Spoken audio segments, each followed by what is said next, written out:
Assalamualaikum warahmatullahi wabarakatuh. Alhamdulillahirabbil alamin, wassalatu wassalamu ala rasulillah sayyidina Muhammadin wa ala alihi wa ashabihi ajma'in. Amma ba'du.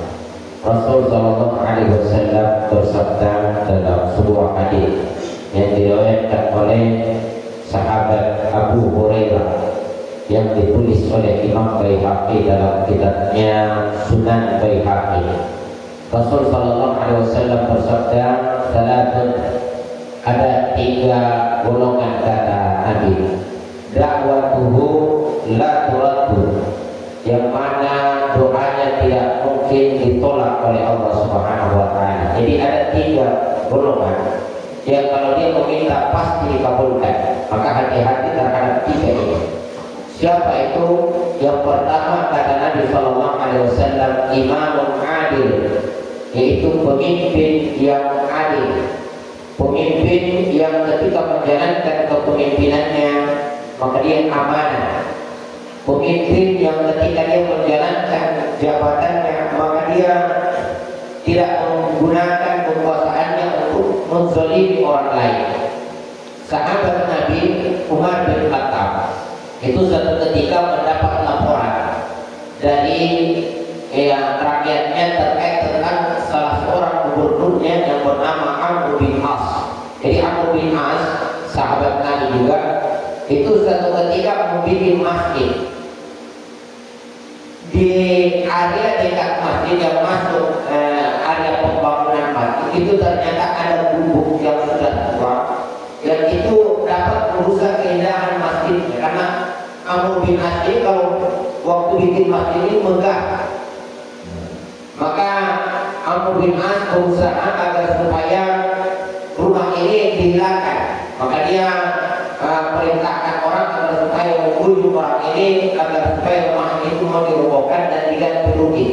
Namun ternyata orang itu keberatan, namun dengan alasan bahwa ini dapat merusak tatanan, maka Amr bin As terpaksa menggusur rumah tersebut. Ya, kemudian gubuk orang yang pun memiliki gubuk itu ternyata adalah seorang Yahudi, orang yang agamanya bukan Islam. Dia kemudian berpikir, ini yang menggusur rumah saya adalah seorang gubernur, tentu dia punya atasan. Maka dia kemudian pergi mencari atasan sang gubernur ini yang tidak lain adalah Umar bin Khattab, sang khalifah. Namun dia ragu, apakah Umar bin Khattab ini akan meninggalkan keluh kesah saya sementara kami berlainan agama. Dikiranya bahwa orang Islam itu menindas orang yang tidak seagama dengannya. Maka dengan ragu pun dia tetap melanjutkan perjalanannya sampai di hadapan Umar bin Khattab. Dia keluhkan bahwa gubernurmu ia telah menggusur rumah saya dan saya keberatan. Apa kata Umar bin Khattab? Wahai kamu sang Yahudi, ambilkan saya tulang yang ada di tempat sampah. Maka diambillah tulang. Ini sang Yahudi ini heran, kenapa kali ini malah saya ambil tulang. Kemudian anehnya lagi, Umar bin Khattab mengambil pedangnya, kemudian dia menggaris tulang itu lurus. Ya, kemudian berkata, wahai sang Yahudi, keluhanmu sudah saya terima. Berikan tulang ini kepada Amr bin As. Ini saya Yahudi heran. Ini saya ini dipermainkan kalau begini. Ya, akhirnya dengan ragu pun dia bawa kembali tulang itu. Dengan ragu-ragu dia serahkan kepada Amr bin As. Wahai Amr bin As, saya sudah menghadap khalifah dan khalifah menyuruh saya menyerahkan tulang ini ke kamu. Ya, maka Amr bin As kemudian melihat tulang itu langsung gemetar Amr bin As. Ya, apa kata Amr bin As? Kamu sang Yahudi, kenapa kamu harus melapor? Ya, ini sang Yahudi heran. Kenapa sang gubernur ini begitu ketakutan lihat tulangnya? Oh, seakan-akan Umar bin Khattab berpesan di atas tulang tersebut. Wahai Amr bin As, berlaku luruslah kamu sebagaimana lurusnya garis yang saya buat di atas tulang ini. Kalau kamu tidak berlaku lurus, maka saya akan luruskan kamu dengan seperti tulang ini.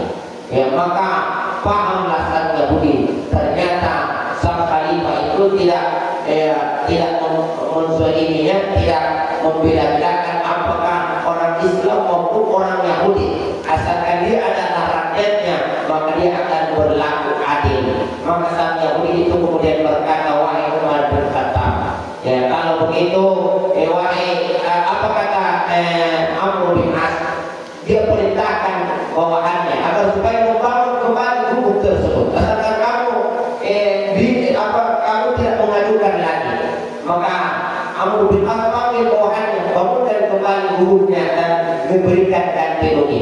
Apa kata sang Yahudi tersebut?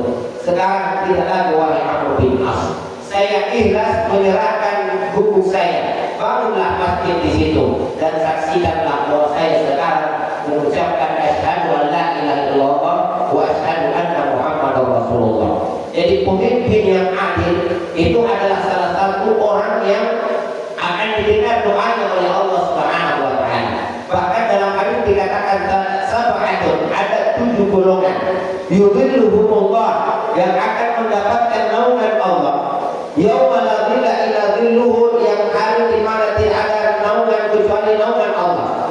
Yang pertama adalah imamun adil, adalah pemimpin yang adil, pemimpin yang amanah, yang pemimpin yang ketika mengambil keputusan maka dia mengambil keputusan yang tepat, yang tidak berat kanan, tidak berat kiri. Ini yang pertama. Kemudian yang kedua, doa orang yang tidak akan ditolak oleh Allah Subhanahu wa taala, wasaimu hatta yuftira. Doa orang yang berpuasa sampai dia berbuka. Jadi kita ini ada tiket yang diberikan oleh Nabi kita Muhammad SAW, yaitu ketika kita sedang berpuasa, jangan hanya asyik bergosip, jangan hanya asyik bermain, jangan hanya asyik ibadah, tetapi lupa berdoa kepada Allah Subhanahu wa taala. Karena saat di waktu kita berpuasa itu ada doa kita didengar oleh Allah Subhanahu wa taala. Sampai dikatakan ya yuftahu fihi abwaabus sama.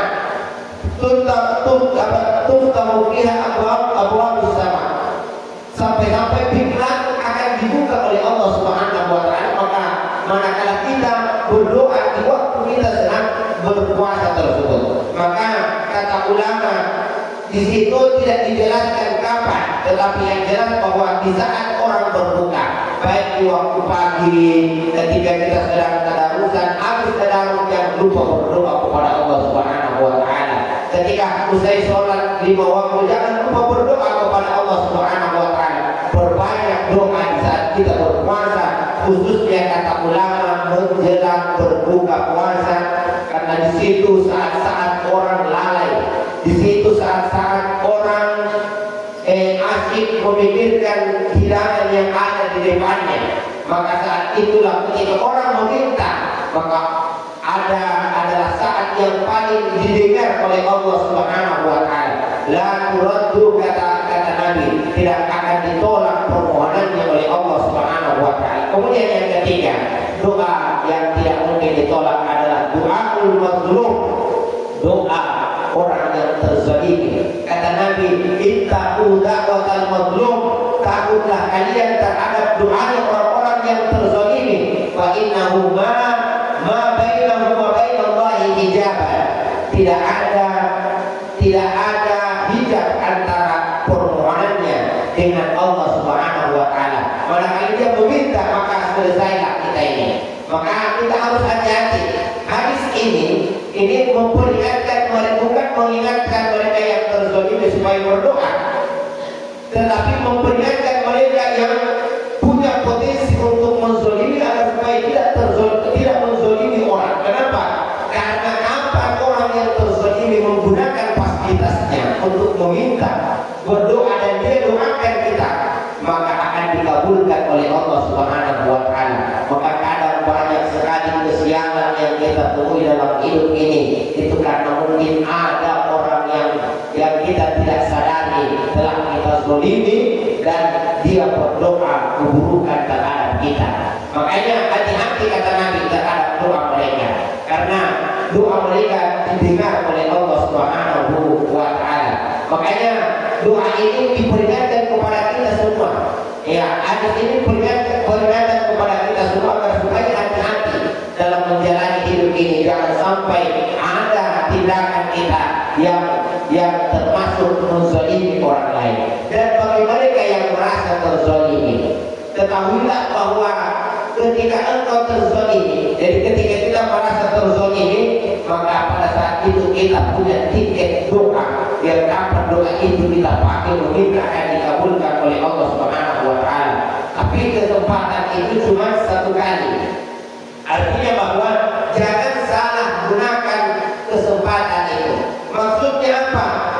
Kesempatan doa yang mustajab yang kamu miliki, jangan gunakan untuk mendoakan keburukan orang, tetapi minta kebaikan dari Allah Subhanahu wa Ta'ala.